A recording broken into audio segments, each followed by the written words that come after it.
Around 13 billion years ago, the first star in the universe caught fire in a darkness so complete it had never once been broken, and there was no one, anywhere, to see it. Not a single eye in all of existence, not one mind, not one nervous system, not one flicker of awareness in the entire cosmos to register that the long dark had ended. A vast cloud of hydrogen had been folding in on itself under its own weight for 100 million years, growing hotter at its heart until it crossed a threshold and ignited, and light poured out into a universe that had never once held any, and nothing, nowhere, knew. So this is the question that sounds almost childish and quietly pulls the floor out from under physics. If nothing at all observed that first star, did it really happen? Was there a definite flame burning in a definite place, casting real light across real space? Or was there only a kind of maybe, a mathematical could have, hovering unresolved in the dark, waiting billions of years for something to finally arrive that could look? Your instinct is to laugh at the question. Of course it happened. The star burned whether anyone watched or not. That's what it means for something to be real. And for almost all of human history, physics agreed with you completely. But roughly 100 years ago, when we finally cracked open the smallest layer of reality to see what everything is made of underneath, we found something down there that refuses to let that easy answer stand. We found that at the very bottom, matter does not seem to fully exist until it is looked at. And once you take that seriously, once you follow it honestly, without flinching and without pretending it says more than it does, it leads you straight to the most vertiginous question modern physics has ever been forced to ask. Who or what was watching the universe through all the billions of years before anything alive could open its eyes? This is not a question borrowed from a religion. It was dragged reluctantly out of the equations themselves, and it will lead us to a seductive, almost unbelievable idea, and then, if we stay honest, to the wall that idea slams into. Because the atoms in that first star are the atoms in you now. The iron in your blood, the calcium in your bones, was forged in stars that died before the sun was born, in a cosmos no one was watching. Which means the question isn't really about the stars at all. It's about you, and what it took for you to be here to ask it. So let's go down carefully, one honest step at a time, and see how far the floor holds. Every waking second of your life rests on a single assumption, so deep you have never once had to think about it. You believe the world is simply there. When you leave a room and shut the door, you do not seriously wonder whether the chairs dissolve behind you. When you glance away from the moon, you do not imagine it winks out of existence, then reassembles itself the next time you look up. You assume a solid, definite world that exists entirely on its own, whether anyone is paying attention or not. Philosophers call this belief objective reality, and you sign the agreement the day you were born, without reading a word of it. For a long time, the finest physics we had signed it to. From Newton onward, the universe looked like a magnificent machine, a clockwork of gravity and momentum, of planets on rails and forces in balance, ticking along in the dark whether or not there was anyone around to admire it. The whole triumph of classical science was to take the human observer out of the picture. Reality was out there, objective and indifferent. And our job was simply to measure it without disturbing it, the way you might read a clock without touching the hands. When the mathematician Laplace laid his model of the solar system before Napoleon, the story goes that the emperor asked where God fit into it. Laplace is said to have replied that he had no need of that hypothesis. The universe was a machine. It did not require a watcher to keep the gears turning. That confidence held for centuries. And then, when we finally built instruments delicate enough to reach the atomic basement of the world, expecting to find smaller gears and tinier clockwork, We found nothing of the sort. We found a place that answered none of our questions, the way the machine was supposed to. And the first thing it told us was that, down at the bottom, things refused to be pinned to a single, definite state at all. Take the smallest pieces of reality, a single electron, a lone photon of light, and they simply will not behave like tiny solid pellets flying through space. You expect a particle to be somewhere, to have a definite position and a definite motion at every instant, the way a thrown pebble does. It doesn't. Before you look at it, quantum mechanics describes the electron not as a point, but as something called a wave function. And I want to be careful about what that phrase means, because it is easy to picture wrongly. It is not a ripple in water. It is not a wave of sound moving through air. It is a wave of pure probability, a spread out mathematical description of all the places the particle might be found, and how likely each one is, all at once.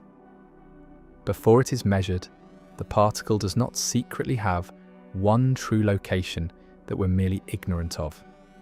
According to the mathematics, it has no single position. It exists smeared across many possibilities at the same time, here and there and elsewhere, in a blur the physicists call superposition. It is, in a real sense, exploring every available option simultaneously, a shimmering fog of could be, rather than a hard dot of is. The universe, at its foundation, seems to keep its options open. It hesitates. It holds 1,000 possibilities in a delicate, unresolved balance. Now, if this sounds like a story you should be skeptical of, good. Keep that skepticism, because we're going to need it later, and because the people who discovered this were more skeptical of it than anyone. But it is not loose talk. It is written into the most precisely tested theory in the history of science. The theory that gave us the transistor, the laser, and every computer chip you have ever touched. Those devices work because matter behaves this way. The strangeness is not a bug in our understanding. It is load-bearing, and it gets stranger the moment we try to catch the particle in the act. Something happens to that spread-out fog of probability the instant we try to look at it. Set up a detector to ask a particle where it actually is, and in that fraction of a second, the shimmering wave of possibilities does something abrupt and total. It collapses.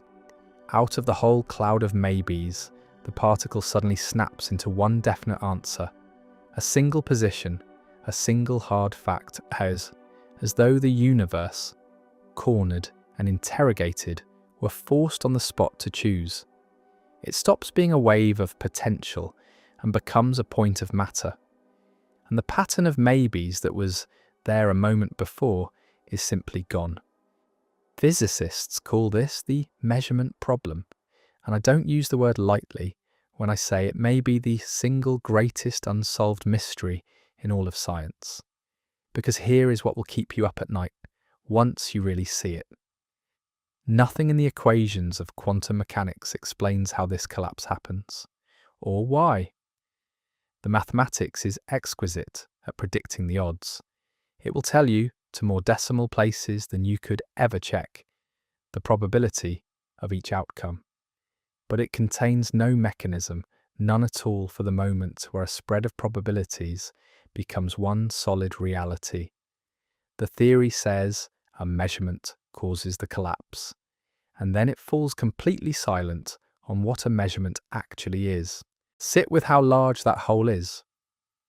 Our most successful physical theory, the one underpinning modern technology, tested and confirmed 10,000 times over, has, at its very centre, a gap where the explanation of reality should be. There is a door in the mathematics marked measurement, and beyond that door, the equations refuse to go. Think about how odd that is for a physical theory. Every other law we have describes what happens on its own terms. A planet pulls, a charge repels, a field propagates, no audience required. Quantum mechanics is the only fundamental theory that writes the act of looking directly into its core machinery, and then cannot say what looking is. It is as if the rules of chess contained right in the middle a move that only works when someone is watching the board, and no definition anywhere of what a watcher is. Everything tonight comes from trying to see what's on the other side of it. And keep that first star in the back of your mind as we go, because that unwatched fire in the early dark is where all of this is heading. Every strange thing we are about to meet is one more rung on the ladder toward it. And the first thing you find is that the greatest minds who built this theory looked through that same door and could not agree on what they saw. The people who discovered all this were not mystics reaching for wonder. They were the hardest-headed physicists who ever lived, and the strangeness horrified them.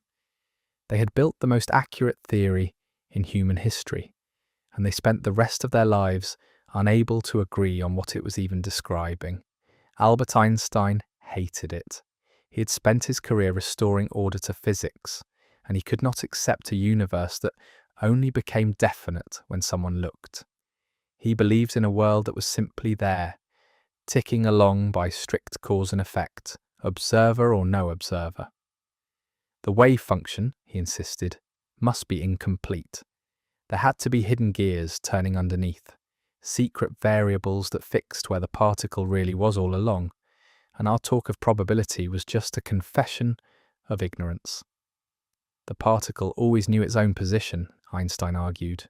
We were merely too clumsy to see it until we measured. And he put the whole absurdity into a single question he threw at his colleagues, a question that has echoed for a century. Did they really believe, he asked, that the moon is not there when nobody is looking at it? Niels Bohr, the Danish physicist at the heart of the new theory, told him plainly, yes. That was more or less exactly what the mathematics implied. Bohr insisted there were no hidden gears, no secret truth waiting to be uncovered beneath the wave function. The wave function was not a veil over reality, it was the complete description of reality, and reality simply did not have definite properties between measurements. To ask where the electron was when no one was watching, Bohr said, was not a hard question. It was a meaningless one, like asking what is north of the North Pole. The observation did not reveal a pre-existing fact. In some sense, the observation helped bring the fact into being.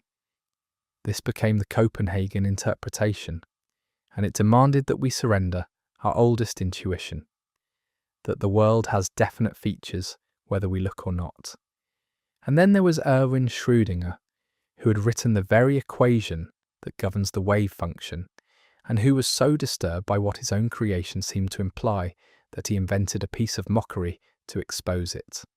Put a cat in a sealed box, he said, with a vial of poison rigged to a single radioactive atom. If the atom decays, the poison releases and the cat dies. If it doesn't, the cat lives. But radioactive decay is a quantum event. Before you look, the atom is in a superposition of decayed and not decayed at once. And so, by the strict logic of the theory, the cat must also hang in a blur of both states, perfectly alive and perfectly dead at the same time, until a conscious observer opens the lid and forces reality to choose. Schrödinger did not offer his cat to explain quantum mechanics. He offered it to ridicule the idea that a cat could be smeared between life and death simply because no one had looked. He meant it as a reductio, a way of saying, surely this is absurd. And yet, a century of experiments, more ingenious and more merciless with every decade, have only confirmed the strangeness. The superposition is real. The collapse is real. Down at the scale of atoms, the universe truly does hold itself in a haze of unresolved probability until a measurement pins it down. Schrödinger's mockery didn't kill the idea. It gave it its most famous image. The founders never reconciled, the theory works flawlessly, and none of them could say what it means. And they handed us the disagreement, still smouldering, along with one loose thread none of them could tie off. What exactly counts as the observer that makes it all collapse? There is one more founder we should let into the room, because he pinned down the exact shape of the strangeness, and his name has become shorthand for it. Werner Heisenberg proved something that sounds, at first, like a statement about the limits of our instruments, and turns out to be a statement about the limits of reality itself. He showed that certain pairs of a particle's properties, its position and its momentum, for instance, can never both be sharp at the same time. The more precisely one is defined, the more hopelessly blurred the other becomes. This is the uncertainty principle, and the crucial, often missed point is what kind of uncertainty it is. It is not that the particle secretly has a precise position and a precise momentum, and we're simply too clumsy to catch both. It is that the particle does not possess both sharp values at once. The fuzziness is not in our knowledge, it is in the thing. Notice how radical that is. It is the hinge Einstein could never accept. In the world you know, uncertainty always means ignorance. The coin under the cup has already landed heads or tails, and you just haven't looked. Heisenberg's uncertainty is a different creature entirely. It says the coin before you look is not yet either. Reality at the bottom does not come preloaded with definite answers that measurement merely uncovers. The answers are, in some deep sense, not there until the question is forced. And that is precisely the claim Einstein spent his life trying to overturn. The claim that the world is fundamentally indefinite rather than merely hidden. For decades it stayed a standoff, a matter of philosophy and temperament. One great physicist's intuition against another's, with no way to settle it. Remember that, because later in the night, someone finds a way to make nature herself cast the deciding vote, and the verdict is not the one Einstein wanted. This is the loose thread that unravels everything, so let's pull it slowly. The equations demand a measurement to trigger the collapse. They never define what a measurement is, so ask the obvious question, what does the watching? Does the observer have to be a conscious human being, a mind with awareness looking out through its eyes? Or is a lifeless machine enough? A camera, a Geiger counter, a photographic plate left to click away in an empty room? Does a stray photon glancing off the particle count as an observation? Does a mouse peering at the apparatus collapse reality, or does it take the full weight of a human mind? Where precisely is the line between the ghostly quantum world of maybes and the solid classical world of definite things? And what sits on the far side of it, doing the collapsing? 100 years on, physics has no agreed answer. None. The observer remains an undefined phantom, haunting the machinery of the most precise theory we own. And every attempt to nail it down just moves the ghost along. Say the detector does it, but the detector is only atoms, and atoms play by the same quantum rules, so what collapses the detector? Say the collapse happens somewhere up the chain, but the theory hands you no line, no scale, no moment where it must occur. The boundary between the world of maybes and the world of facts is drawn nowhere in the mathematics. We simply know from experience that by the time a fact reaches us, it is a fact. Where it became one, the equations decline to say. And I want to flag something honestly right here at the outset, because it matters for everything that follows. This undefined space, this gap where the definition of observer should be, is exactly the kind of vacuum that big ideas rush in to fill. Some of those ideas are sober physics, some are dressed up theology. Tonight we are going to walk into that gap and follow the most breathtaking idea it has ever produced, all the way to its logical edge. But I'm going to keep pointing out, the whole way down, which steps are solid experiment and which are interpretation, which parts the equations force on us, and which parts are a story we're choosing to tell. Because the difference between those two things is the difference between wonder and self-deception, and I'd rather give you the honest wonder. So hold the phantom in mind, this observer we cannot define, and let's do the one thing that makes the whole mystery undeniable. Let's watch a single particle be caught in the act of refusing to exist until it's seen. There is one experiment that has dismantled more certainties than any other in the history of science, and its setup is almost insultingly simple. You need a source that fires particles one at a time, a barrier with two narrow parallel slits cut into it, and a screen behind the barrier to record where each particle lands. That's all. From those three pieces comes a result that has made physicists dizzy for 100 years. Start with the world you know. To have something solid to lose, imagine firing tiny marbles at that barrier. Most bounce off. Some sail through the left slit, some through the right, and each one strikes the screen and leaves a mark. Fire a few thousand, and you get exactly what common sense demands. Two neat bands of impacts, one behind each slit. That is how solid objects behave. Particles go through one opening or the other, and pile up in two stripes. Now imagine waves instead. Flood the room, send a ripple rolling toward the same barrier, and watch what happens on the far side. The wave passes through both slits at once, and two new ripples spread out behind them and overlap.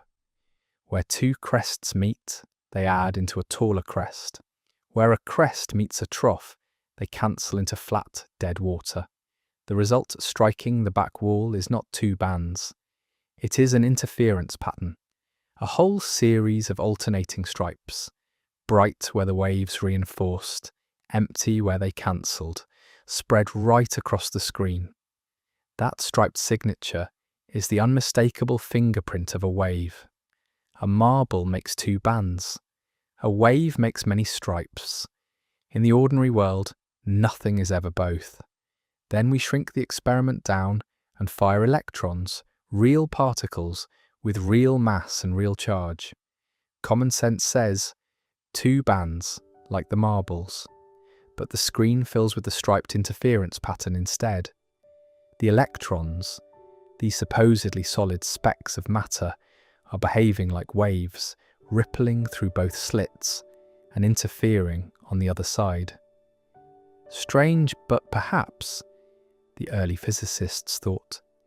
The electrons in the beam are just jostling each other, a crowd bouncing around and faking a wave. So they refined it.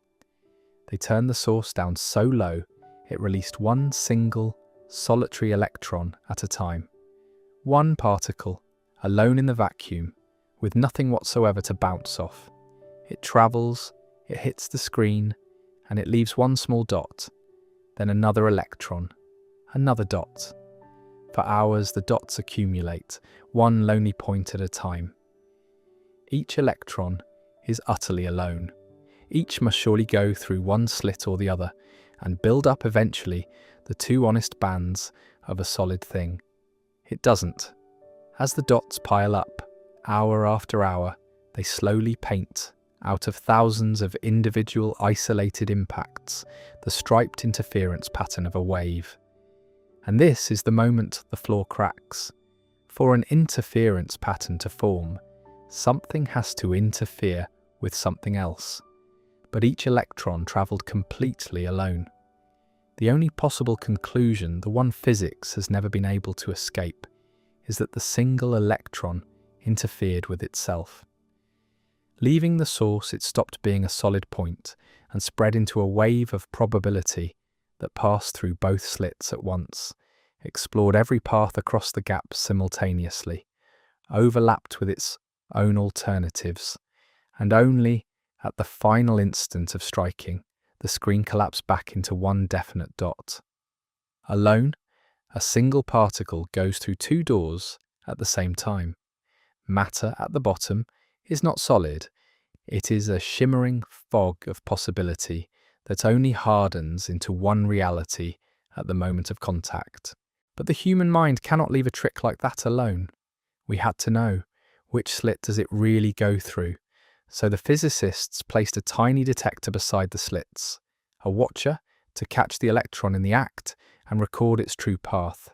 They fired the electrons again, now with the detector switched on, and the instant they did, the striped interference pattern on the screen vanished. Not faded, vanished, replaced by the two plain bands of ordinary solid particles. The moment the electron's path was watched, it stopped being a wave. It stopped exploring both slits.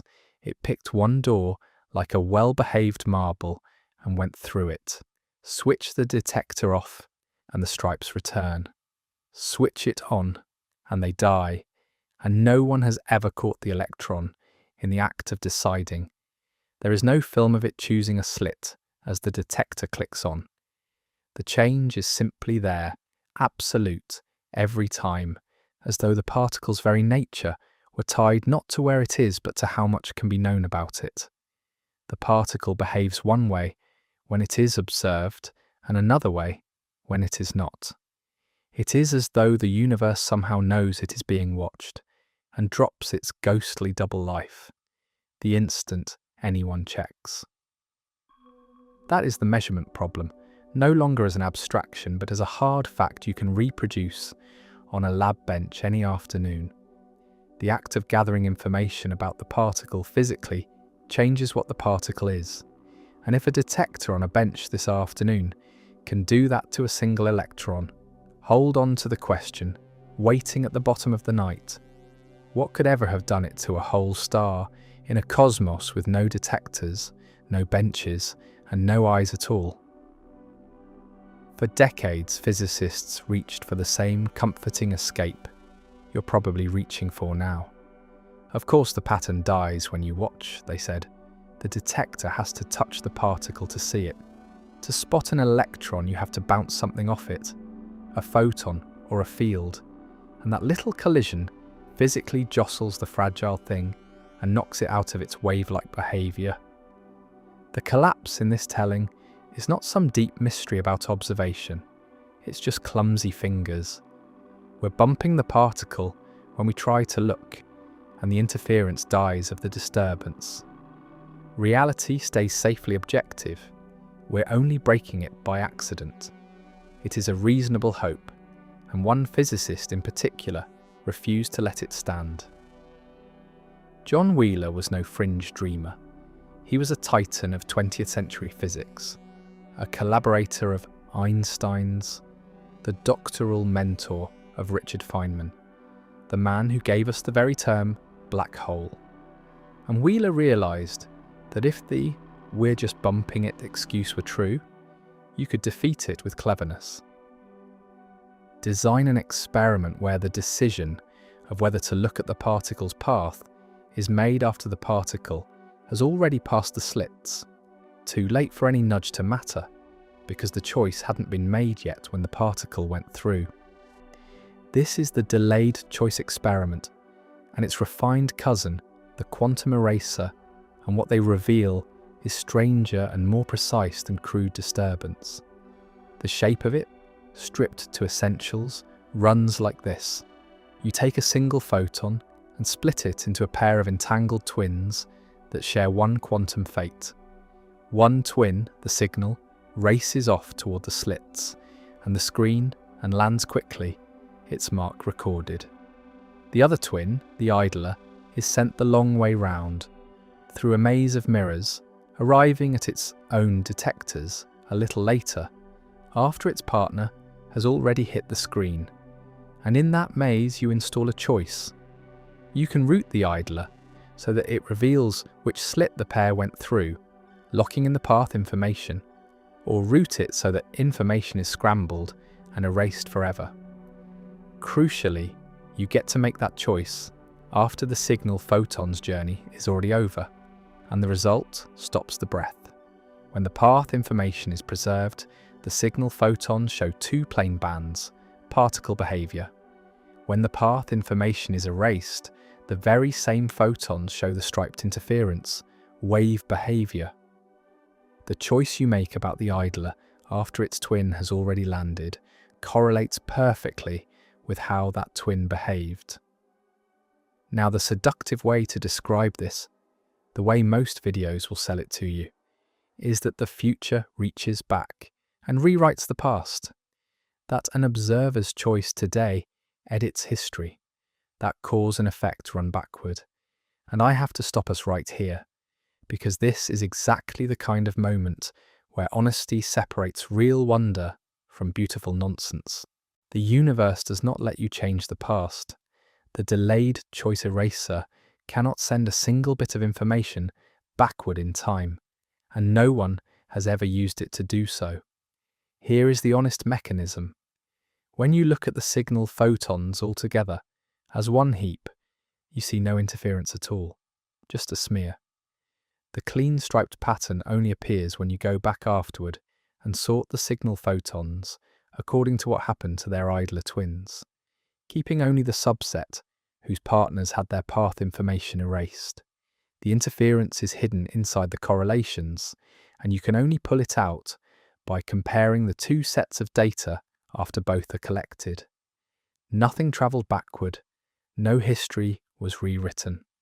You cannot stand at the screen and by a later choice alter what already struck it. The past is safe. What delayed choice actually proves is subtler and in a way more unsettling than time travel. Whether a particle behaved as a wave or as a particle depends not on whether it was physically bumped, but on whether the information about its path is, in principle, knowable anywhere in the universe. If the knowledge exists, the particle was a particle. If the knowledge is erased beyond any recovery, the particle was a wave. It is not disturbance that collapses the fog. It is the availability of the answer. Reality seems to care not about being touched, but about being knowable. Let that land, because it is the hinge the whole night turns on. Picture 2 runs of the experiment that are physically identical in every way you could point to. The same kind of particle, the same slits, the same distances, the same everything, differing in one respect only. In one run, a record of which path the particle took survives somewhere in the world, and in the other, that record is wiped beyond any recovery. Nothing was pushed harder in one than the other. Nothing was jostled. No extra force was applied anywhere. And yet in the first run, the particle behaves as a single hard thing, and in the second, as a spread out wave. The only difference between those two realities is whether a certain fact is, even in principle, knowable. That is what it means to say the universe answers to information rather than to disturbance. And it is why no amount of "we merely bumped it" will ever make this ordinary. Hold that distinction close, because it is the hinge of everything ahead. The thing that pins the quantum world into definite form is not a physical prod. It is information becoming fixed. And that quietly changes the whole question. Because if what turns maybe into is the settling of information, then we can finally scale this microscopic mystery up past the lab bench, up past the Earth, all the way to the dark early cosmos, and ask it in its most terrifying form. So let's take everything the lab has taught us and point it at the sky. Look up on a clear night, and you're staring across deep time, light that left its source before there were oceans, before there was an Earth at all. We have mapped this history with extraordinary care. We know the universe is about 13.8 billion years old. We know that after the Big Bang, it was a searing fog of particles, cooling as it expanded. We know gravity gathered the primordial hydrogen into the first stars, that those stars forged the heavier elements in their cores and blew them across space when they died, that from that enriched dust came new stars, planets, and eventually the strange chemistry that wakes up and calls itself alive. And this next fact is the one that turns cosmology into vertigo. For the overwhelming majority of that history, there was no one to see any of it. The first living cells did not appear until the universe was already more than 9 billion years old. The first eyes capable of registering light opened hundreds of millions of years after that. For something like 95% of cosmic history, the universe ran on entirely without a single conscious mind anywhere within it. No watcher, no knower, no observer of any kind. And this is not a story we reconstruct only from theory. We can very nearly look at it. The oldest light in existence still washes over the Earth every second. The cosmic microwave background, released when the universe was under 400,000 years old, long before the first star, a genuine photograph of the infant cosmos, glowing faintly in every direction. We have mapped it in exquisite detail. So here is a definite, physical, measurable record of a universe that existed hundreds of millions of years before the first living cell. A baby picture of reality taken when there was absolutely no one in the room to hold the camera. Who developed it? Who fixed those patterns into the definite shapes we now read off the sky? Now lay the quantum rule beside that fact and feel the collision. If matter exists only as a fog of probability until it is observed, if a definite reality requires the settling of information, requires something to make it so, then who observed the early universe into being? What settled the wave function of the first galaxies? What collapsed the hydrogen into actual burning stars if there was no one and nothing to know them? Did the first 9 billion years happen in a solid, definite state, or did the entire history of the cosmos hang suspended as one vast, uncollapsed maybe, a shimmering mathematical phantom, the size of everything, waiting billions of years for a mind to finally arise and pin it down? This is not a game with words. It is a knot tied directly by the mathematics, and it bites its own tail. We are observers. We evolved, but we are built entirely from the heavy elements forged in those early stars. The carbon in your cells, the iron in your blood, the oxygen in every breath, all of it cooked in stellar furnaces and scattered by supernova in a universe with no one watching. So follow the loop. The universe seems to need an observer to become physically real. But the observers are made of the debris of stars that had to be physically real billions of years before any observer existed, in order to forge the atoms the observers are made of. A probability wave cannot fuse iron. An abstract maybe cannot explode as a supernova. The universe desperately needed those first stars to be solid and real to build us. And the quantum rules seem to whisper that those same stars could not be solid and real until we were here to look at them. We cannot exist without a definite universe to birth us. And the definite universe, if we take the rule seriously, cannot exist without us to observe it. A cosmic serpent devouring its own tail. And the vertigo is not lessened by how precise it is. This is not a poet's flourish, but a knot tied by the same equations that run your phone. The theory that built the modern world seems, when scaled up to the cosmos, to demand a witness for a universe whose whole job was to eventually produce witnesses.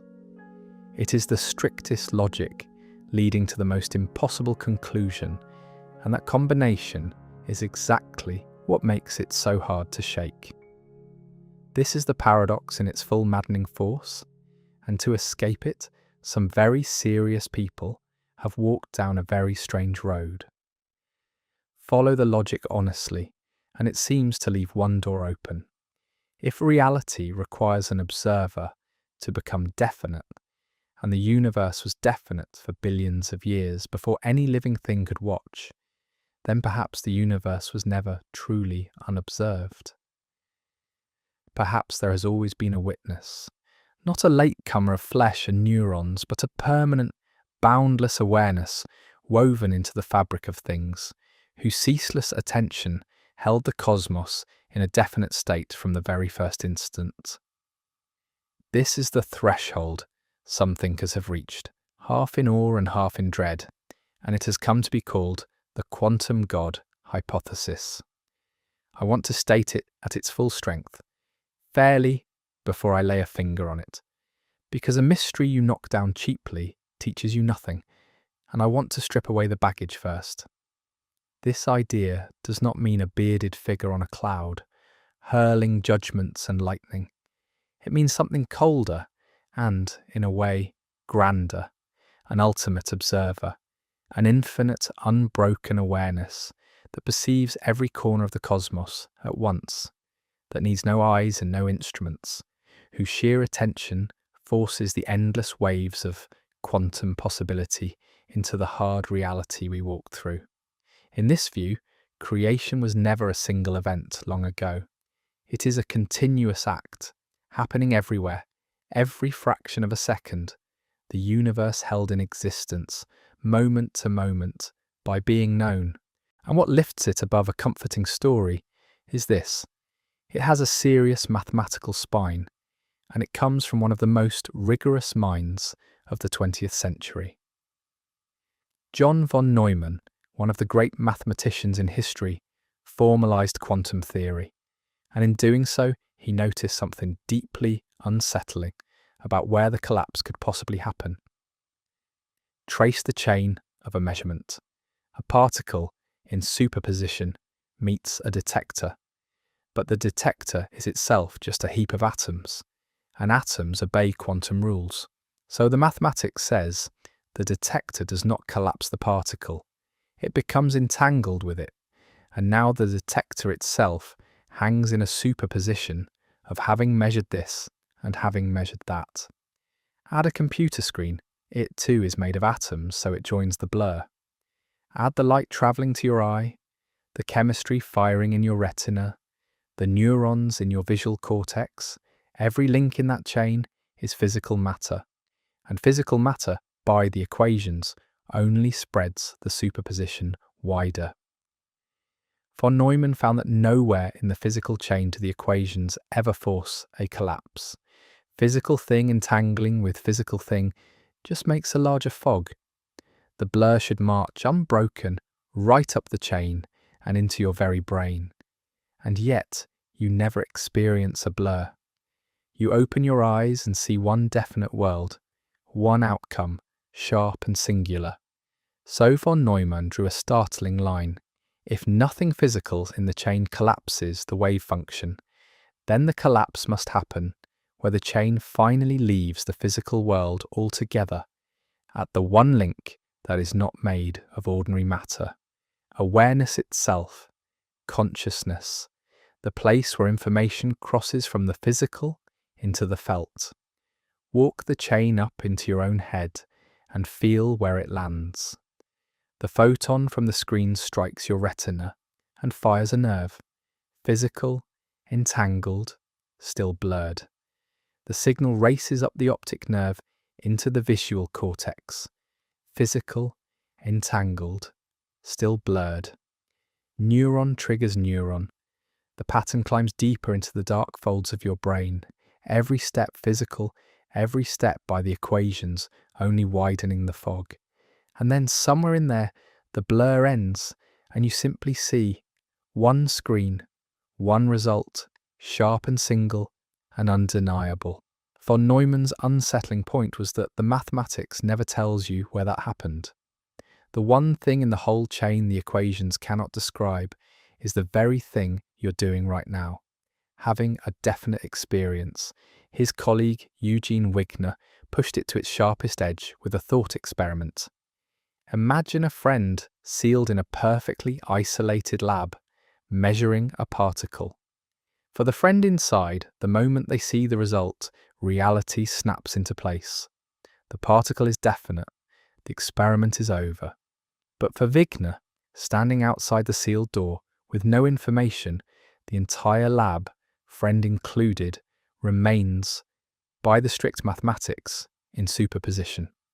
To Wigner, his friend is smeared across having seen one result and having seen the other, until Wigner opens the door and asks, two people, two contradictory realities until a mind on the outside looks in. Wigner took this to a staggering conclusion. Perhaps you cannot even write the laws of quantum mechanics consistently without somewhere referring to consciousness. Perhaps mind is the one thing in nature that refuses to exist in superposition, and therefore the only thing that can drag the physical universe out of the fog and into fact. Notice what this quietly does. For 4 centuries, science assumed that matter came first and mind was a late accident, a flicker of electricity produced by wet chemistry, a passive camera recording a universe that got along perfectly without it. This inverts the whole tower. If matter needs observation to become real, then consciousness cannot be a mere byproduct of matter. It would have to be the more fundamental thing, woven into the base of reality, with the physical world hanging off it rather than the other way round. Picture the usual story of your own mind. Dead matter grinding blindly for billions of years until, by sheer accident, it stumbles into brains, and brains flicker into awareness, consciousness as a late, fragile guest at a party that was already in full swing. The observer hypothesis turns that story upside down and stands it on its head. In this telling, the awareness was never the guest, it was the host. Matter is what awareness does, the shadow it casts, the crust that forms wherever the infinite mind attends. Not a universe that accidentally grew an observer, but an observer that patiently precipitates a universe. And it echoes uncannily an idea from long before anyone had heard of an electron. In the early 1700s, the philosopher George Berkeley argued that to exist is to be perceived. Esse est percipi, that a thing unperceived by any mind simply does not exist. When people objected that the world is far too stable for that the room stays put when you leave it, Berkeley had a ready answer. The world holds steady because it is never truly unperceived. It rests always in the perception of an infinite mind. The old riddle about whether a tree falling in an empty forest makes a sound was for Berkeley not really a riddle at all. The forest is never empty because it lies eternally within a divine awareness that perceives every tree and every fall. Science laughed at Berkeley's invisible watcher for 200 years, and then quantum mechanics came along, and without meaning to, seemed to build a mathematical bridge straight back to his ghost. If a human mind can collapse one particle in one lab, the reasoning runs, then an infinite mind could collapse the wave function of an entire cosmos and hold it, star by star, galaxy by galaxy, in a single definite reality, from a vantage point outside the whole physical system. Laid out at full strength, it is beautiful. It dissolves the paradox of the early universe in one stroke. Of course, the first stars burn definitely, because they were always witnessed. It answers Wigner's friend, because a single ultimate observer would give everyone one shared reality instead of a fractured house of private ones.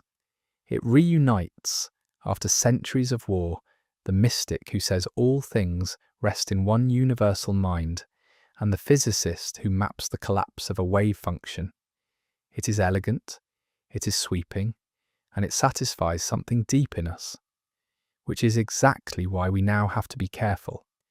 Because the most seductive idea in the room is the one you must interrogate hardest.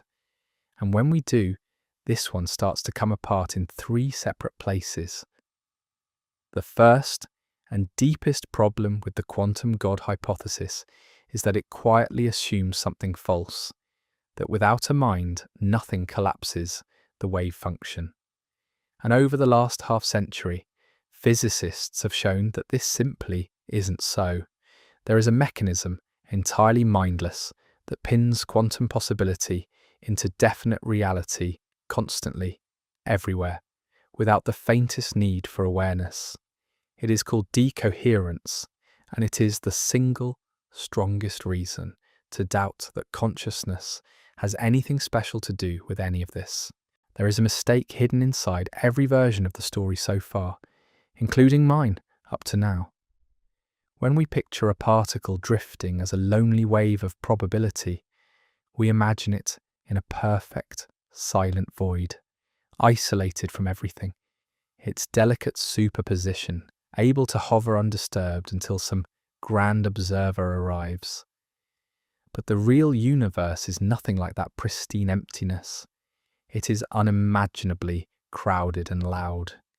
Even the darkest gulf between galaxies is washed through with the faint afterglow of the Big Bang, a constant sleet of ancient photons, drifting particles, restless fields, and a fragile quantum superposition depends on a kind of perfect internal harmony. Physicists call it coherence, that the outside world shreds the instant it touches. Think of a superposition as a single delicate chord held by an orchestra in a sealed, silent room. As long as nothing intrudes, the harmony holds. Now open the doors onto a roaring city street. The chord isn't smashed by one dramatic blow. It simply bleeds out into the din, its harmony leaking into the noise until it can no longer be recovered. And notice, the harmony is not destroyed in the strict sense. The information is all still there, in principle, smeared across those billions of entangled fragments of air and light. It is simply spread so far into so many pieces that no power in the universe could ever gather it back into a single audible chord.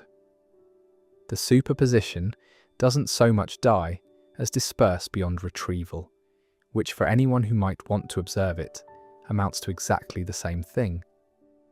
That is what the environment does to every quantum system, ceaselessly. The moment a particle in superposition so much as brushes a stray photon, that photon becomes entangled with it and carries away a trace of which path information. That photon strikes an air molecule. The molecule entangles too. The molecule hits a wall. The wall entangles. In a stretch of time so short there is no everyday word for it, a tiny fraction of a millionth of a second. The private quantum blur of the particle has leaked out into billions of entangled fragments of the surrounding world, scrambled beyond any hope of gathering back. And recall the lesson of the delayed choice eraser. What collapses the fog is not being touched. It is information becoming fixed and knowable, while the environment fixes that information relentlessly.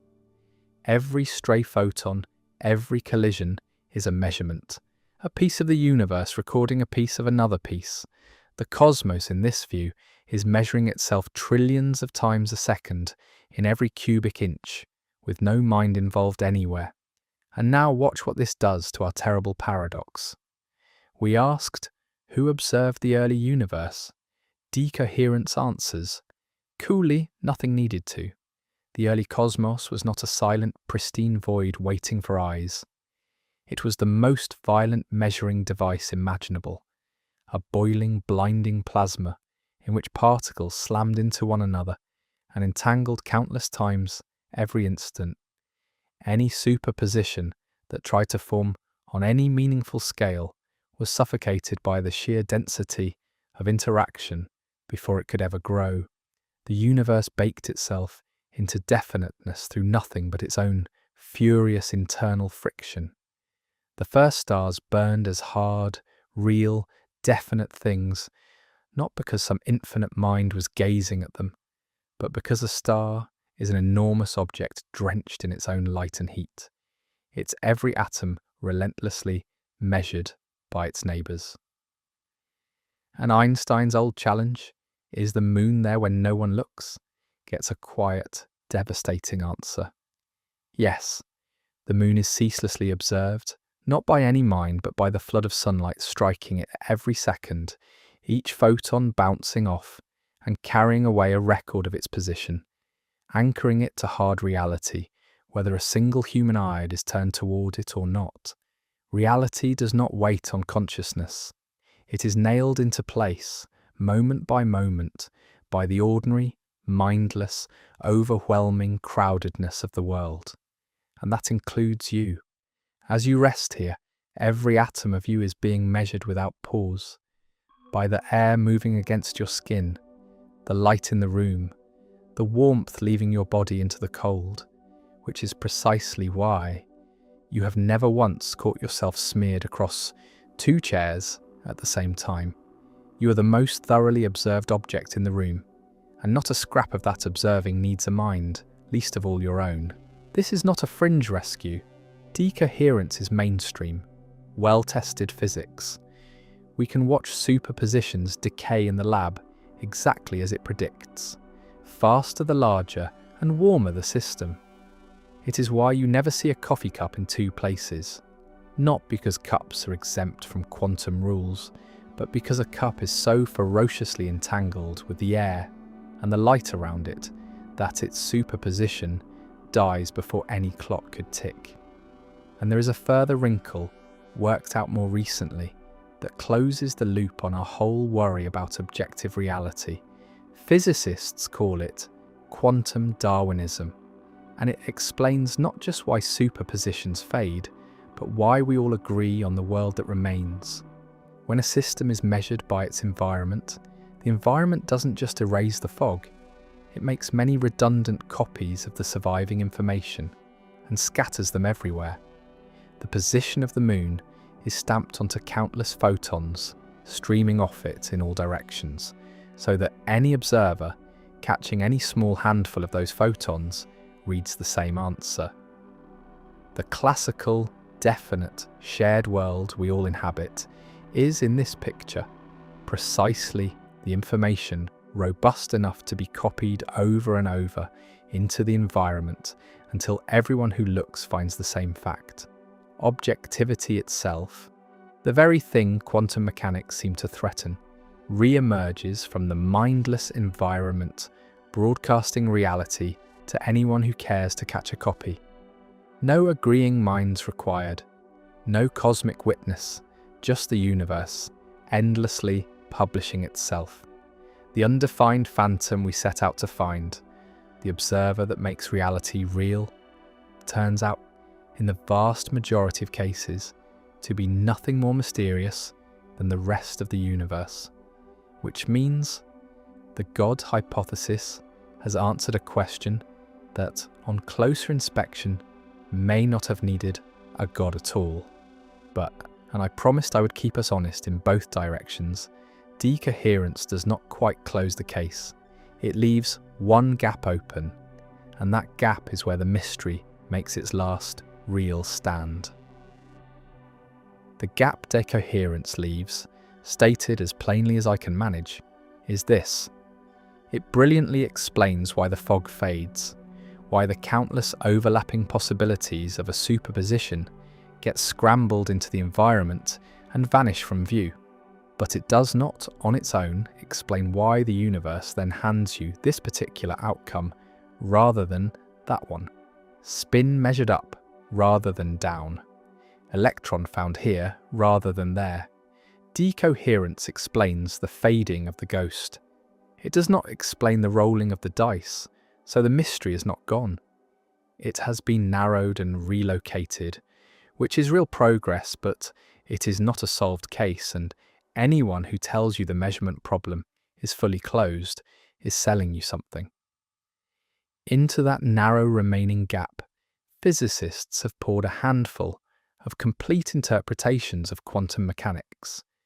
And the striking thing, the thing that should give the God hypothesis real pause, is that the most rigorous of them need no observer whatsoever.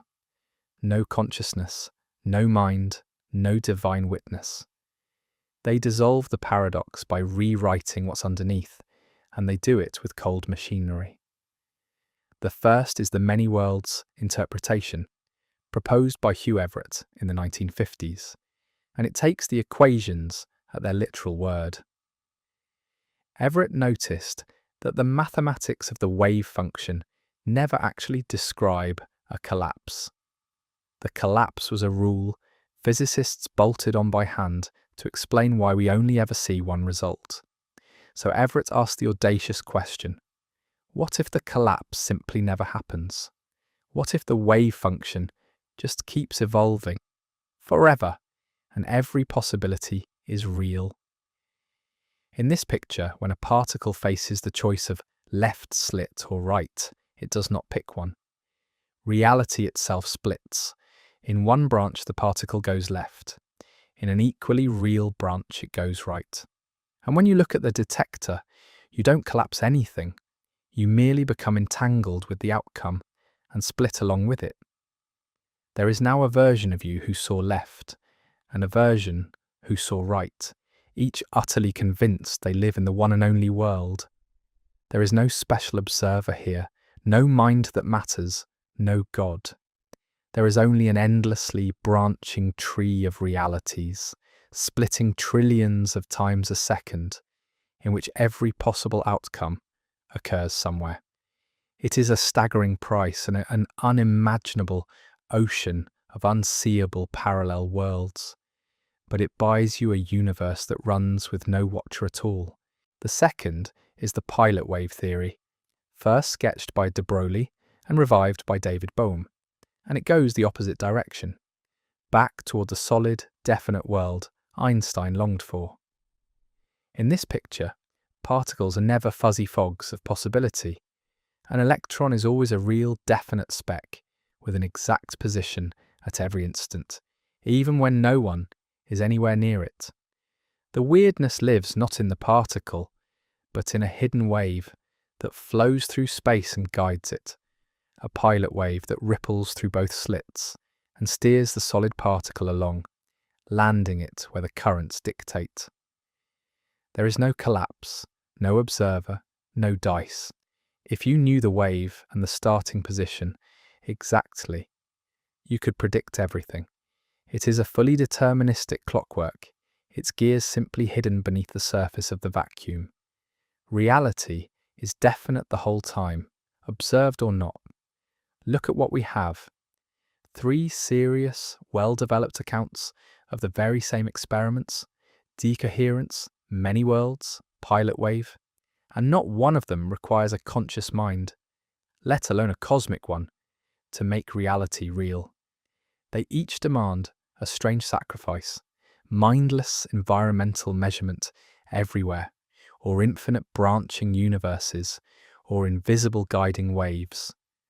But every one of them keeps the observer firmly out of the foundations, and not one of them lets you off the hook of strangeness.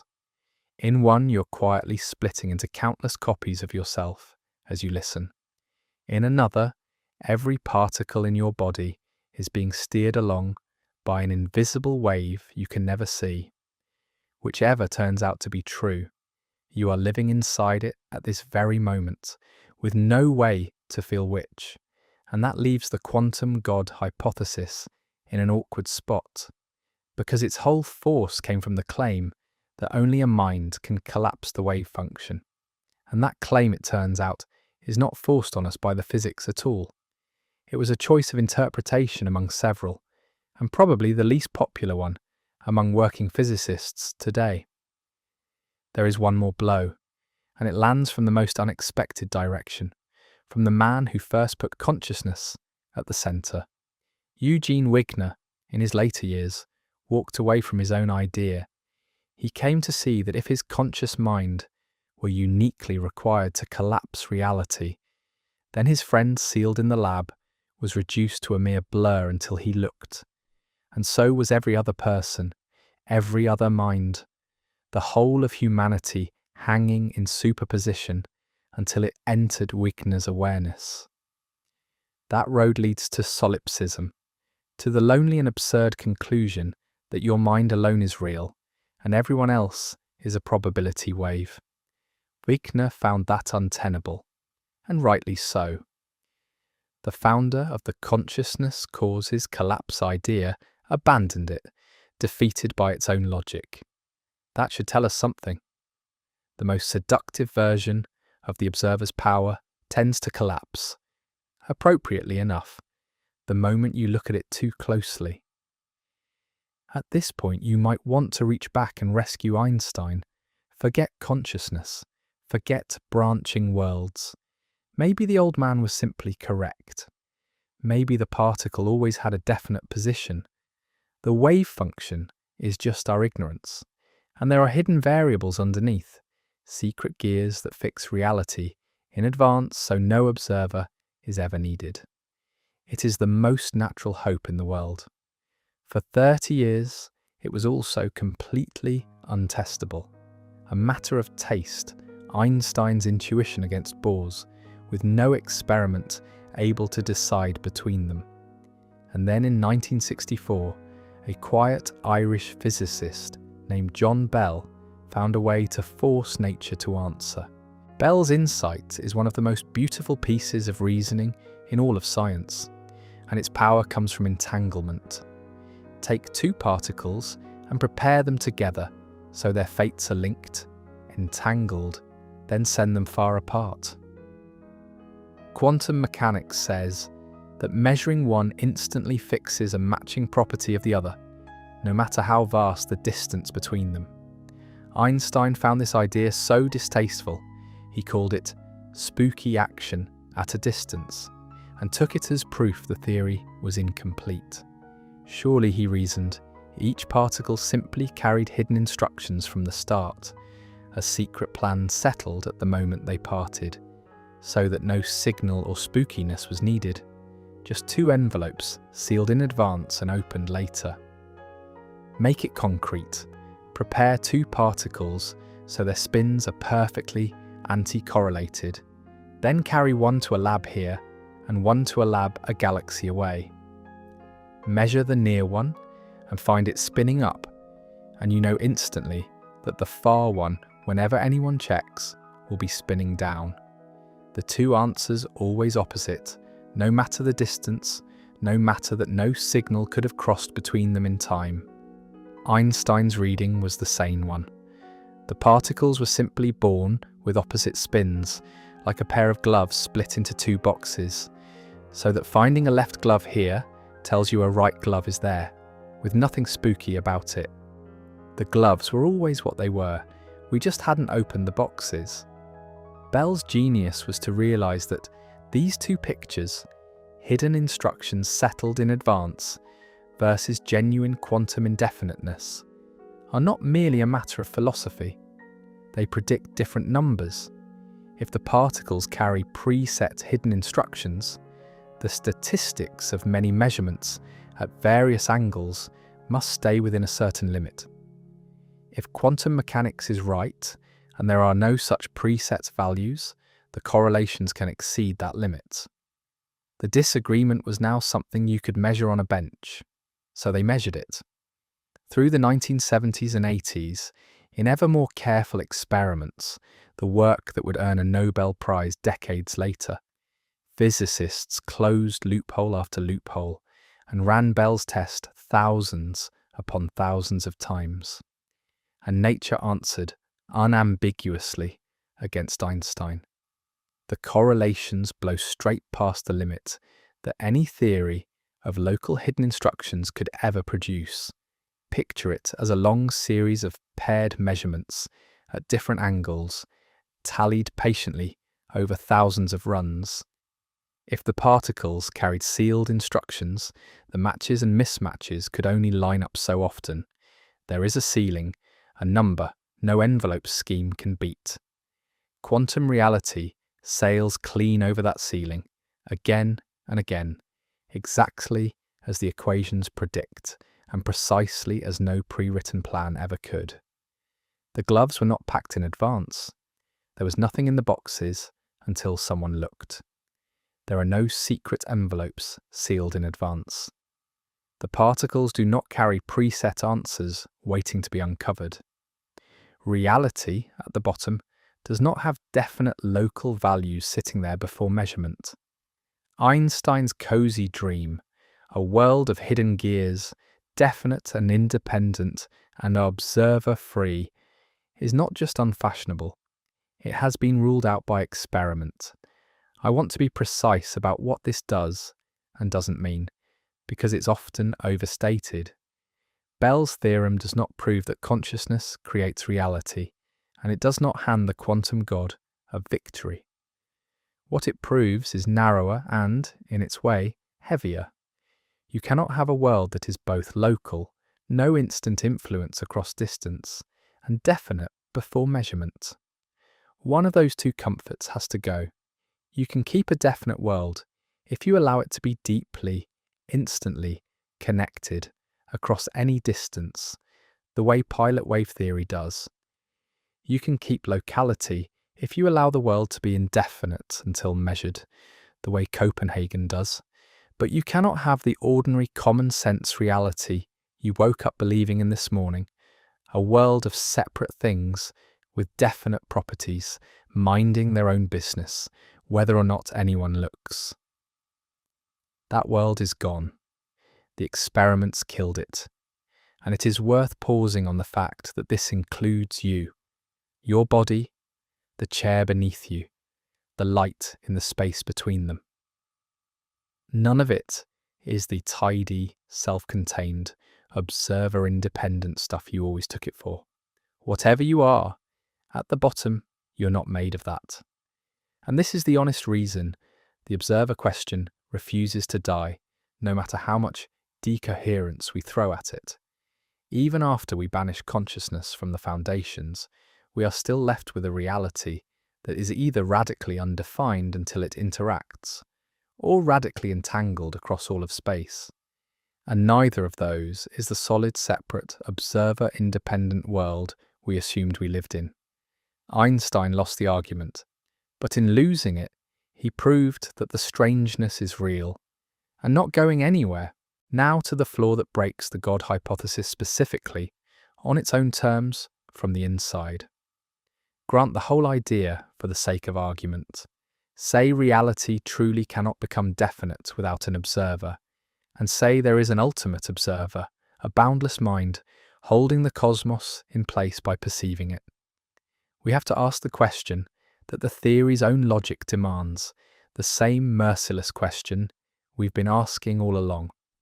If everything requires an observer to become definite, then what makes the ultimate observer definite? Who observes God? You cannot wave this away, because the whole hypothesis rests on the claim that nothing escapes the rule. Trace it. The ultimate observer, to exist in a definite state rather than a blur, would itself need to be observed, which demands a second, higher observer watching the first. But that second observer needs a third to make it definite, and the third needs a fourth. The elegant single God shatters into an endless tower of watchers, each propping up the one below, stretching upward forever, with no top, no origin, no final ground. It is a hall of mirrors reflecting mirrors into infinity, and there is no first image anywhere in it.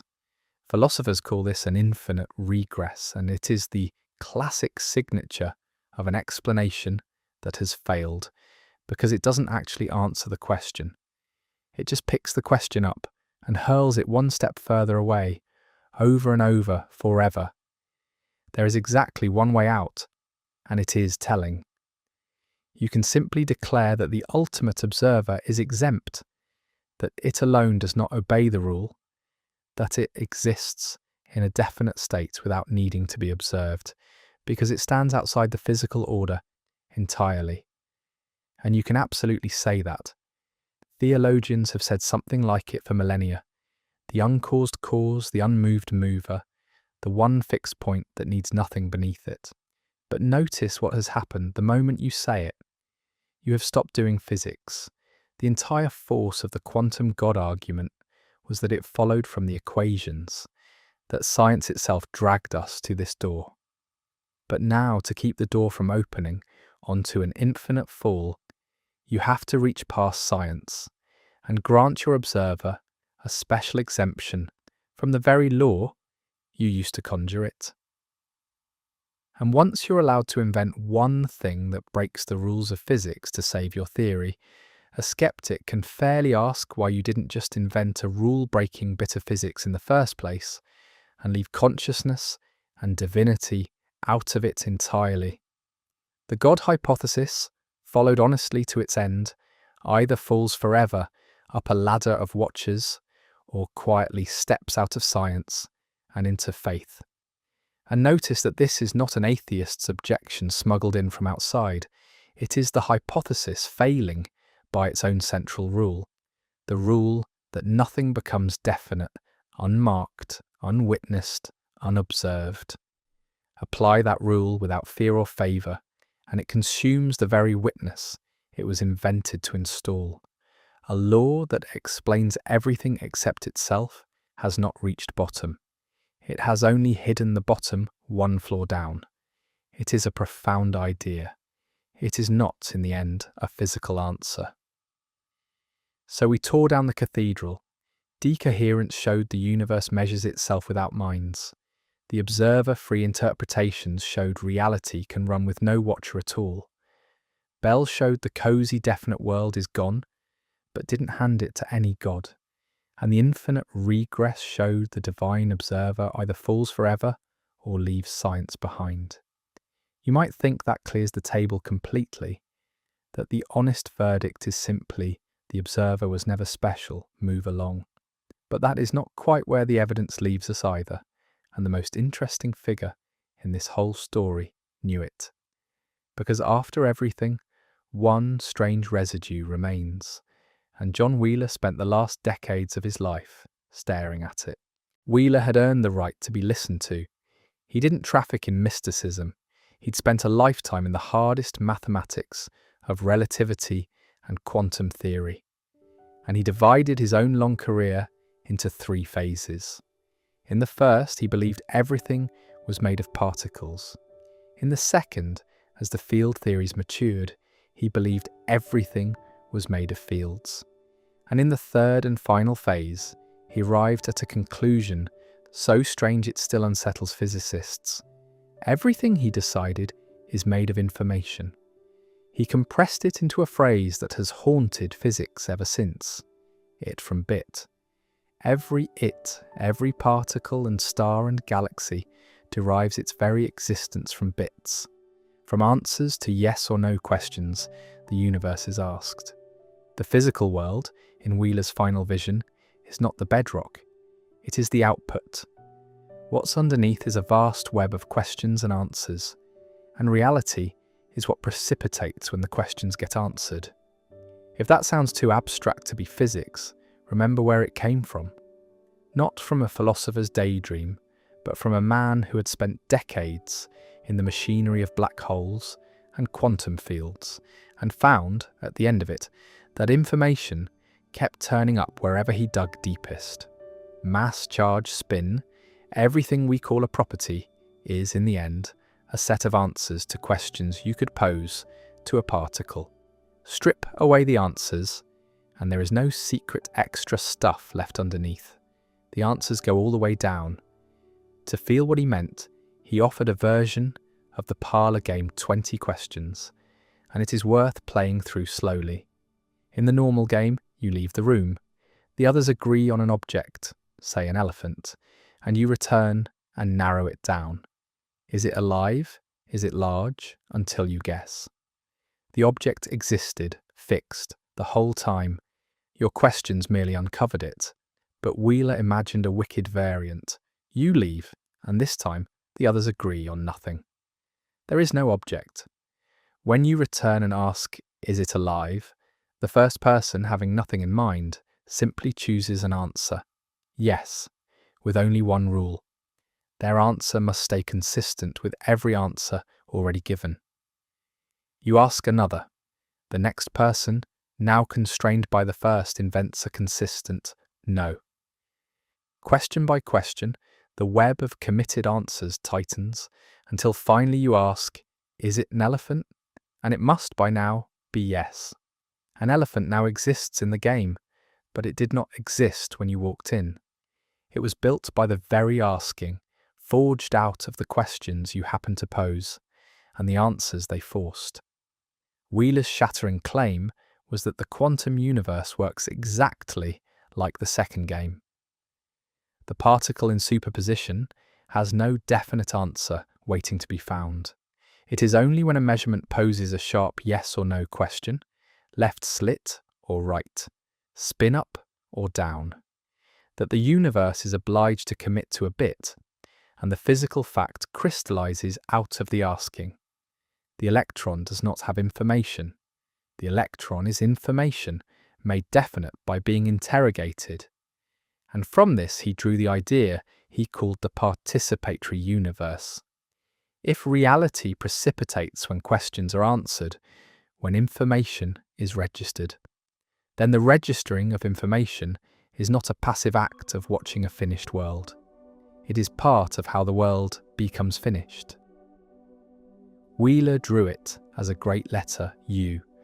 At one tip, the Big Bang, the curve sweeping down through billions of years of cooling and clustering and stellar fire, and rising up the far tip, an I, a system complex enough to observe, turning back to take in the very cosmos that produced it.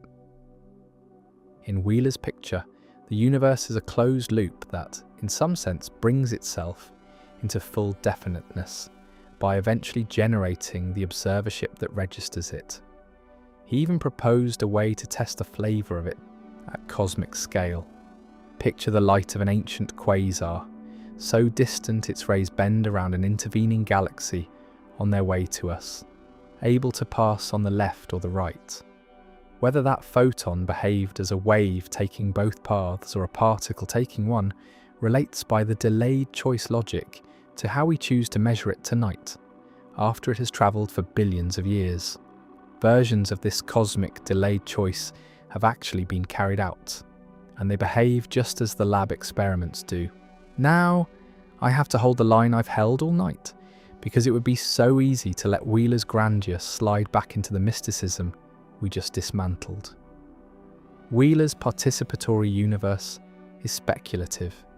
It is a philosophy laid over the equations, not a result forced out of them, and plenty of serious physicists think it reaches too far.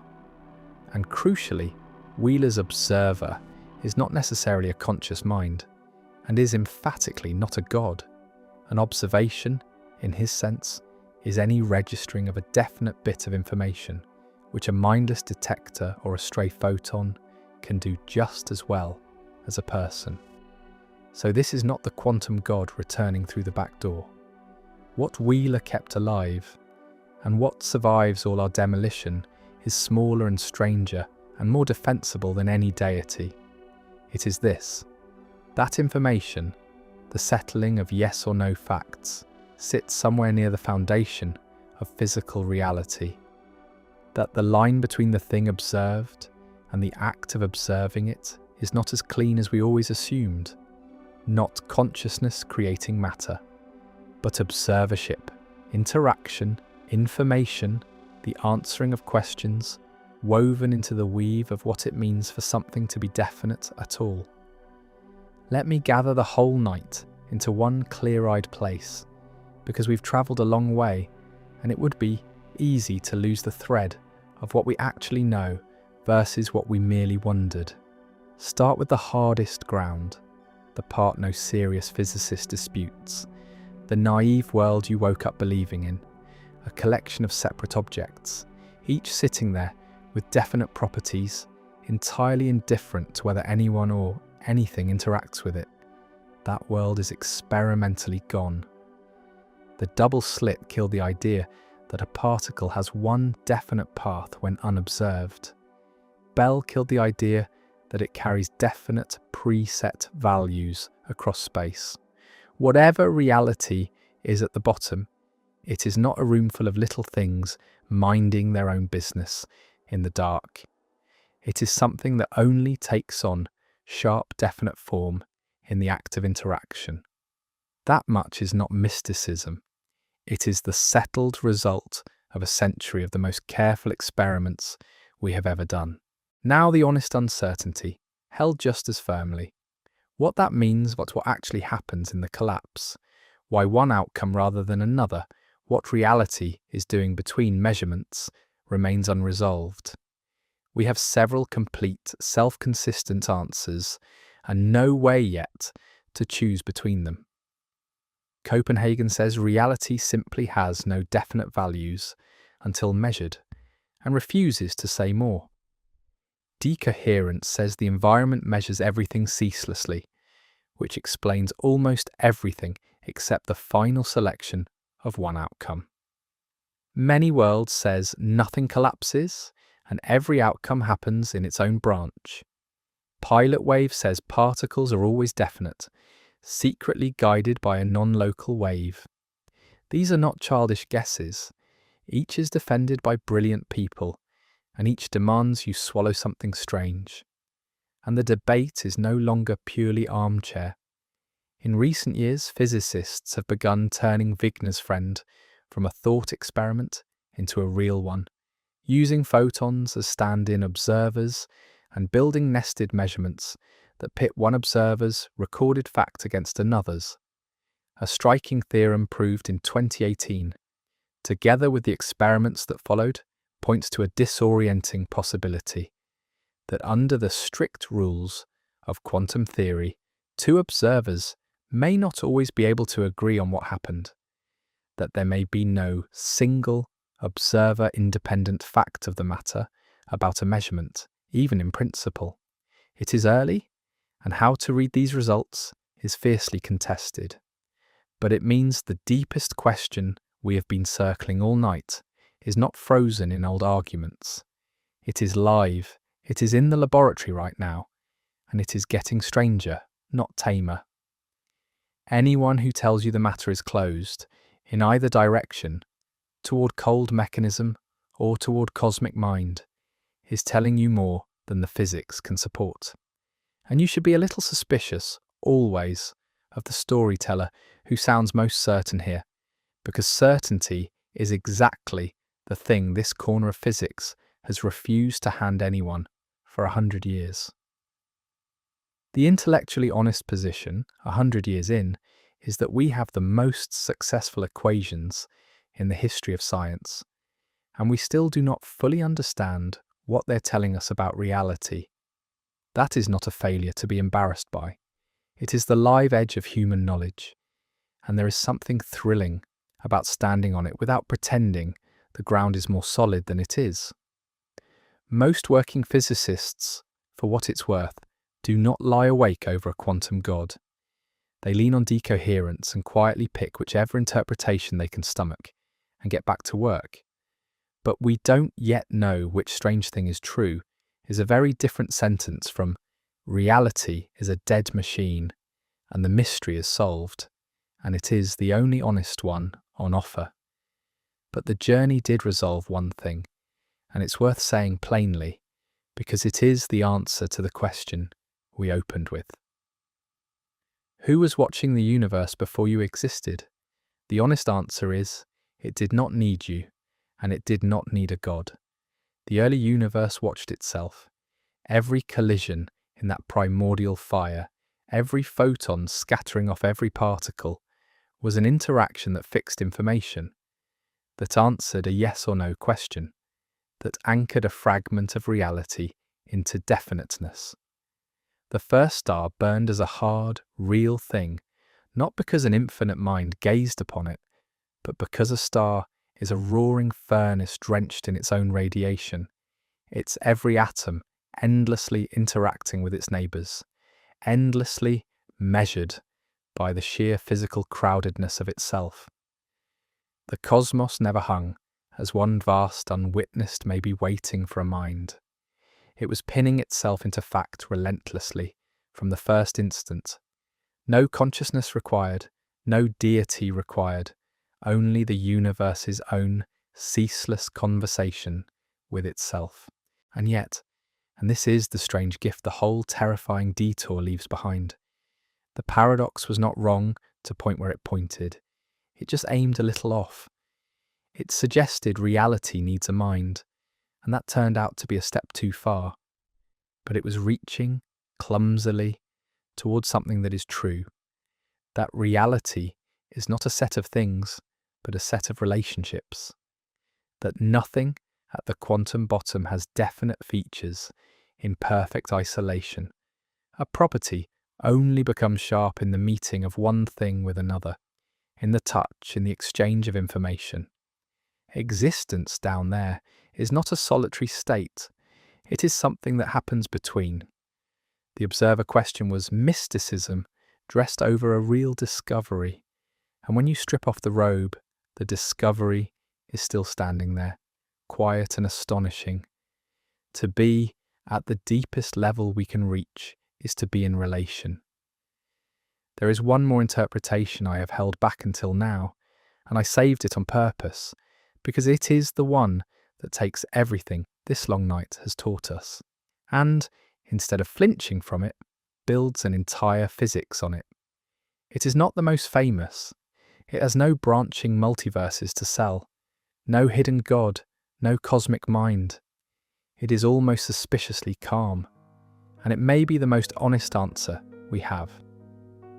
In 1996, the physicist Carlo Rovelli proposed what he called relational quantum mechanics. Its central move is so simple, it sounds at first like a shrug, and so radical that it quietly dissolves the entire problem we have been wrestling with all night. Rovelli's claim is this: there is no such thing as the absolute state of a thing, full stop. A particle's properties, its position, its spin, its energy, are never simply there on their own in the dark. They exist only relative to whatever that particle is interacting with. The electron's spin is up for the detector that caught it. That relative fact is real and complete, and all there is. There is no further, deeper, observer-independent fact hovering above the interaction about what the electron is really doing. Ask for the absolute state, the God's eye view from nowhere, and Rovelli answers gently, there isn't one. There was never supposed to be. Follow what that does to our whole question, because it is what the last 100 years were quietly trying to tell us. We spent this entire night asking who could possibly observe the universe into being, and we kept tripping over the same stone, the word observer, which sounded like it had to mean something grand, a mind, a measuring device, a god. Rovelli's answer is that an observer was never anything special at all. Any physical system is an observer, with respect to whatever it touches. A rock observes the photon that strikes it. An atom observes the atom it collides with. Observation is not a mind looking out at the world.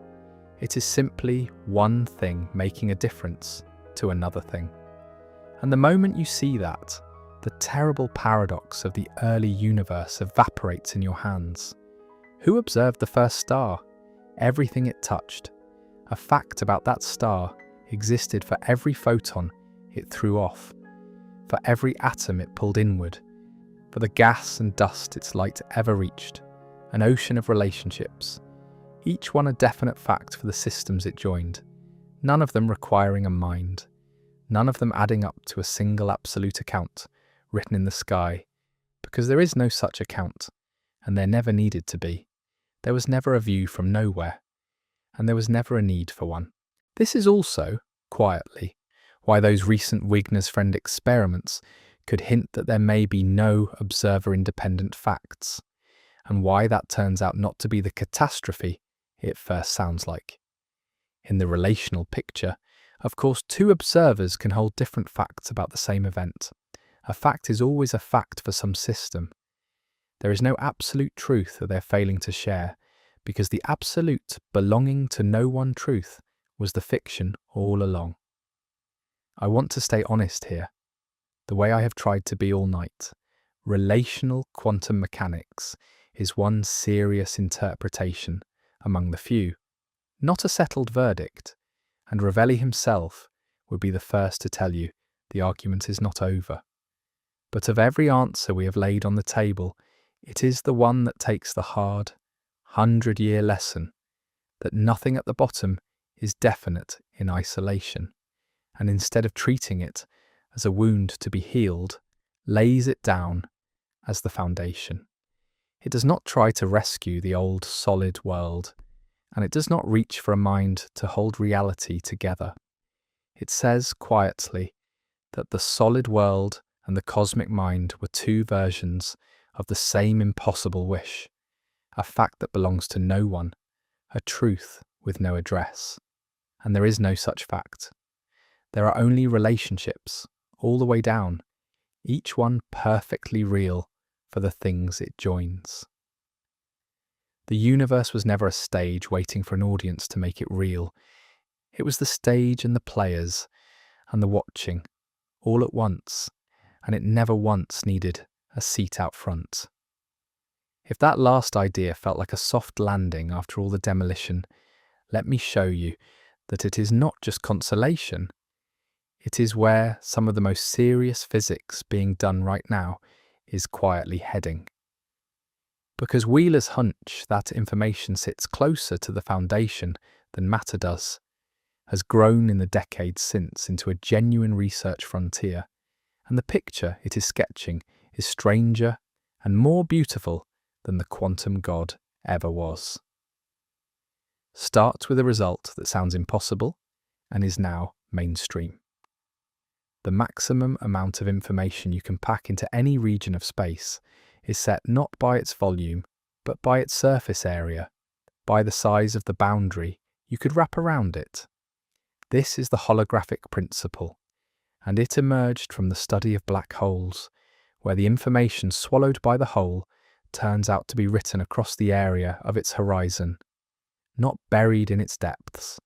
It suggests, disturbingly, that the three-dimensional world we move through might be something like a projection, its full content encoded on a distant surface, that the solidity of space is not quite as fundamental as it feels. Reality, at its root, looks increasingly like it is about information, about relationships between bits, rather than about stuff sitting in a container. And then comes the idea that has electrified theoretical physics over the past 15 years, still speculative, still being fought over, but taken seriously by some of the best minds alive. It is the suspicion that space itself, the very distances between things, the geometry we take as the fixed stage of everything, is not fundamental at all, but emerges from patterns of quantum entanglement. That two regions of space are near each other precisely because the quantum information in them is deeply entangled, and that if you could unstitch that entanglement, space itself would come apart. In this astonishing picture, the smooth fabric of the cosmos is woven thread by thread out of relationships between quantum pieces, entanglement first, space-time second. Reality doesn't start with a stage on which things then relate. The relationships come first, and the stage precipitates out of them. There is even a bold conjecture. Its shorthand is a small equation, roughly entanglement equals bridges, that the wormholes of general relativity and the entanglement of quantum theory might be two descriptions of the same thing, so that what stitches distant regions of space together just is the quantum connection between them. It is unproven, and it may not survive, but that this is a serious sentence physicists now write at all tells you how completely the ground has shifted beneath the old picture of a stage full of separate objects. Notice how far this is from where we began, and how quietly it vindicates the honest core of the whole night. We went looking for a watcher who holds the universe in being, and we found not a mind, not a god, but this, that at the deepest level physics can currently reach, the universe may be made not of things but of connections, not of isolated objects that happen to interact, but of interactions from which the appearance of objects, and even of space, condenses. The observer was never the point, relationship was the point, and you, sitting here, are not a separate spectator peering into that web from outside. You are a knot in it, a particularly dense, particularly intricate tangle of the same relationships that make up everything else, briefly wound tight enough to wonder about the weave it's part of. So let's go back to where we started, to that first star igniting in a darkness no one witnessed, and ask the question one last time, because the answer is different now, and better. Who was watching the universe before you existed? Nothing was, and it didn't matter, because the universe was never the kind of thing that waits, uncollapsed and unreal, for a pair of eyes. From its first instant, it was a roar of interaction, every particle measuring every other, pinning itself into hard, definite, historical fact through nothing grander than its own relentless self-touching. The first star burned. The supernovae threw their forged elements across the void. The dust gathered into worlds, all of it real, all of it definite, none of it needing a mind. And none of it, it's worth saying, any less miraculous for that. We went hunting for a cosmic witness to rescue the early universe from unreality, and we discovered the early universe never needed rescuing. It was busy being itself out loud in the dark the whole time. But do not hear that as the small cold answer, the one that shrugs and says you're nothing. The universe managed perfectly well without you. Go back to sleep. Because a far stranger fact sits right beside it. The universe did not need you, and it built you anyway. Nothing about the first stars burning, or the explosion that flung its heavier elements across space, or the slow gathering of that debris into a world was waiting on you or asking for you. The carbon, the iron, the oxygen you're made of were forged and scattered long before there was anything to see them, which means you were assembled, quietly, out of materials no eye had ever watched. You are not the witness reality required. You are what reality produced after it had already made everything it needed. A surplus, an extra, unrequired, and here regardless. And there is a peculiar freedom in that if you let it reach you. You do not have to hold the world together by looking at it. You are never the load-bearing wall beneath reality. The dark did not lean on you, and it never will, which means your being here is not a duty you're failing to discharge. It is a windfall. You get to simply be present for a little while, briefly and improbably, and without having earned it. A late arrival, allowed to wander a place that was already complete before you came, and will be complete after you have gone. That quiet thing is what the whole terrifying question was reaching for, and it survives everything we did to it tonight. Not that reality needs a mind, it doesn't, but that reality, all the way down, is built out of meetings rather than out of separate things. Nothing at the bottom is fully itself alone. A fact only sharpens where one thing touches another, and information passes between them. And you are one especially intricate crossing point of those meetings, a place where a staggering number of the world's threads happen, for a few decades, to run through a single knot. So when you look up tonight at light that left its star before the earth existed, you are not a small thing lost under a vast indifferent dark. You are one of the countless places where the world meets the world, and not dense enough that it can take the incoming light, and instead of merely absorbing it, turn it for a moment into a question. The first star burned with no one to see it, and lost nothing by that. And now, at last, its light falls somewhere that can wonder about it. No one was watching when it began. Someone is now, not because the watching was ever needed, but because against every requirement, here you are. Let the question settle there and go quiet. The dark never waited for you. You arrived anyway, and for a little while, you get to look.